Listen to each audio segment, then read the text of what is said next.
అలా కర్మ చెయ్యవలసి వస్తే ఎవరు కర్మ చేస్తున్నారో వాళ్ళు ఏడాది పాటు ఏటి సూతకంలో ఉన్నారంటారు.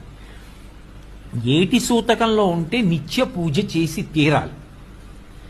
ఏటి సూతకంలో ఉన్నామండి, మా ఇంట్లో రోజూ చెయ్యవలసిన పూజ చెయ్యమన్న మాట అనడానికి అధికారం లేదు.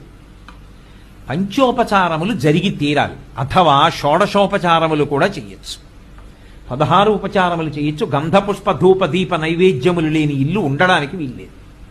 5 ఉపచారములు చెయ్యాలి. చక్కగా దీపం పెట్టచ్చు, ఈశ్వరుణ్ణి పూజ చేయొచ్చు, నైవేద్యం పెట్టచ్చు, ప్రసాదం తినచ్చు. చెయ్యకూడనివి నోములు చేయడం, వ్రతాలు చేయడం, భార్యాభర్త కలిసి పీటల మీద కూర్చుని నోములు వ్రతాలు ఆచరించడం. నిత్య పూజలో ఇద్దరూ కూర్చుని చేసినా వచ్చిన దోషమేమి ఉండదు.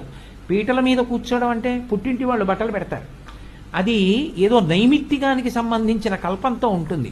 అటువంటి పనులు చేయకూడదు. కొండలు ఎక్కకూడదు. కొండల మీద ఉన్నటువంటి దేవాలయాల దర్శనం చేయడానికి ఏడాది పాటు కొండ మీదకి వెళ్ళకూడదు. కొండ మీద ఉన్న దేవాలయంలోకి ప్రవేశించకూడదు. పండుగలు మొదలైనటువంటి సంబరాలు చేసుకోకూడదంటే బలవంతంగా మనసు నిగ్రహించమని కాదు.